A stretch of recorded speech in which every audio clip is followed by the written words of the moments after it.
So I'm going to present some work we did at BSc about reliability of decadal current predictions.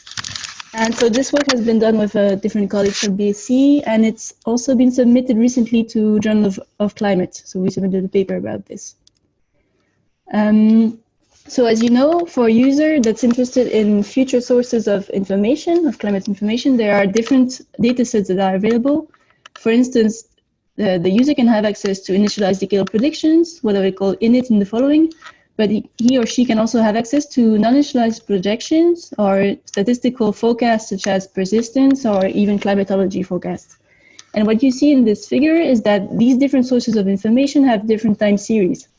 They also have very different probability distributions, so very different behaviors over the future period. So in this work, I've been comparing initialized and non-initialized projections, and this is generally done in terms of forecast accuracy. So people look at skill scores mainly, but in this work, I've been looking at the impact of initialization in terms of reliability, which quantifies the agreement between the predicted probabilities and the observed relative frequencies of a given event. So to this end, I've been using different tools, and the first ones are rank histograms. So I'm showing here on the bottom plots 3 different rank histograms for 3 different regions around the world. And to construct these histograms, it's very simple. What you do is that you pool all the forecast values, the forecast anomalies that you have for every grid cell, every start date, and every ensemble member that you have. You pool them together, and then what you simply do is that you divide this pool of values into different bins. So if you have, let's say, 100 members, you will have 101 bins, and then you simply rank them in increasing order. And for each observational value that you have, you look if this value is below or above each of the ranks. So it means that, for example, if your observation has a smaller value than all your ranks, then it will come here on the lower end of your histogram. If it's higher than all your values, then it will come here on the highest value of your histogram. So basically, if you have a reliable forecast, so it means that your probability distribution in your forecast and your observations are more or less the same, then it's reliable and your histogram will be flat. If it's not flat, then it means that your forecast is not reliable. And we've been using these Jolliffe and Primo test statistics. So we've been using the Pearson chi-square value, which tells you if your rank histogram is flat or not. And then this chi-square you can further decompose into different components. So the first one is the slope component. So it tells you, for example, in this histogram in the middle, if your forecast is biased or if it has a wrong representation of the trend compared to observations. Then you have the convexity parameter, which tells you if your forecast is over-dispersive or under-dispersive. For example, in this case, it's over-dispersive. So it means that your observations fall most of the time in the middle ranks. So it means that your spread is too large in your forecast. So I've been looking at this for near-surface air temperature for a multimodal set of 12 different models from CIME5 and SPECS, both in init and no init, and for 30 different regions around the world that I have represented here. And this is, so the main result of the paper is this kind of figure. So I'm going to walk you through this figure because it's a bit complex.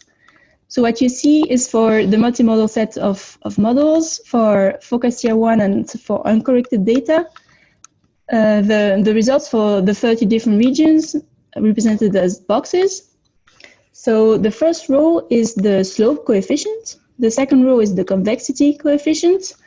And on the left column, you have for initialized predictions. And on the right, you have the difference between initialized and non-initialized. So in the left column, the purple values mean that the slope coefficient or the convexity coefficient contribute highly to the forecast being unreliable. And on the right-hand side, the blue values mean that init is better than no init. So then the last row, what you see is the chi-square p-value for init on the left and no init on the right. And so the main conclusion we see from this figure is that there are very few regions where the forecasts are actually reliable. Except for Eastern Africa, all the other forecasts, be it init or no init, show some unreliable results. And this is due to the fact that either the slope coefficient or the convexity coefficient are very high. So it means that the forecasts are biased, and or they have a wrong representation of the trend, or they are over dispersive or under dispersive. So what we see also is that, for example, for the North Atlantic, we see that the coefficients for the slope and convexity are very low, but still the NIT's forecast is unreliable. So it means that the residual parameter in the decomposition is contributing highly to the forecast being unreliable. All right, thank you. Then I've been also looking at the impact of focus time on the results, and also looking at the impact of using different post-processing methods. So in this figure, what we see is for forecast year 1 on the top and forecast years 1 to 5 on the bottom. We see, so the first row is the convexity coefficient, then you have the slope coefficient, and then the difference between init and no init for these two coefficients. Each column is a different region, and then the triangles represent different post-processing methods. So the left triangle is the row uncorrected anomalies. The top one is detrended results. The right one is calibrated results, and the bottom one is bias corrected results. So the main conclusion from this is that we see that the effect of initialization on reliability is small, as we saw before, and it's mostly limited to forecast year 1, because you can see that the colors here are much lighter for forecast years 1 to 5 than for forecast year 1. And also we see that bias correction and calibration are absolutely necessary to obtain reliable forecasts. And you can see that we have, especially for convexity results, we have some reliable results only for calibrated forecasts. So I have other things to show, but I'm not going to show them now because I don't have the time. But we've been looking also at the impact of using different model ensembles, such as the encarrelage ensemble, and also looking at the impact of using different reference observational data sets. But I'm not going to tell you about this because I don't have the time. So those are my main conclusions.